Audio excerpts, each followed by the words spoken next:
Haleluya, Shalom. Puji syukur kiranya kita semua tetap dalam pemeliharaan Tuhan ya. Pada renungan singkat kali ini, kita akan mendengarkan tema yaitu undur diri. Dalam bacaan kali ini, kita bisa melihat dalam kitab Yohanes, pasal yang ke-6, ayat 60 sampai ke 71. Mulai dari waktu itu, banyak murid-muridnya mengundurkan diri dan tidak lagi mengikut dia. Yohanes 6 ayat yang ke-66. Untuk menjadi murid-murid Yesus, tidak diperlukan orang yang cerdas, berpendidikan tinggi, ataupun kaya. Yang penting adalah ia setia. Inilah sifat yang menjadi tanda pengenal bagi murid Yesus, yaitu kesetiaan. Awalnya para murid hanya diminta mengikutinya dan tampaknya hal itu sangat mudah. Namun, seiring waktu, ternyata hidup sebagai murid Yesus itu bukan berarti hanya menerima janji Kristus, melainkan dituntut penyerahan diri secara total, tanpa syarat, dan tanpa kompromi.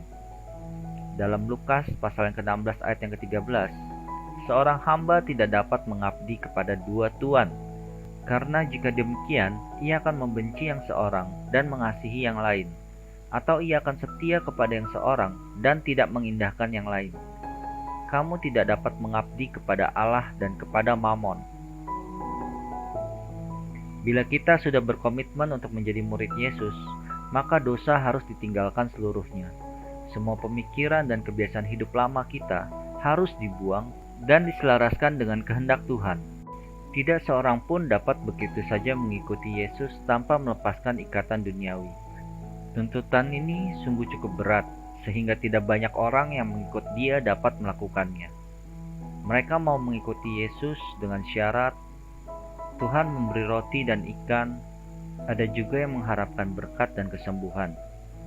Ada juga yang mau mengikuti Yesus seenaknya sendiri, yaitu minta izin menguburkan ayahnya dulu. Matius 8 ayat yang ke-21.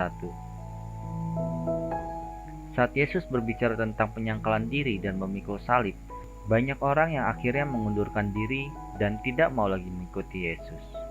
Dalam Yohanes 6 ayat yang ke-60, perkataan ini keras, siapakah yang sanggup mendengarkannya? Oleh karena itu, seorang calon murid Yesus harus membuat perhitungan dengan baik, karena ia akan dihadapkan pada banyak ujian, tantangan, dan ada harga yang harus dibayar. Tidaklah mengherankan bila orang-orang yang mengikuti Yesus semakin hari semakin berkurang.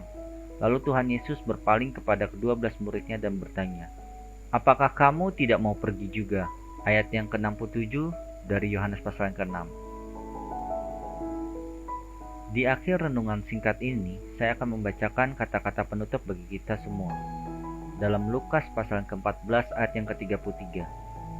Demikian pula lah tiap-tiap orang di antara kamu yang tidak melepaskan dirinya dari segala miliknya, tidak dapat menjadi muridku.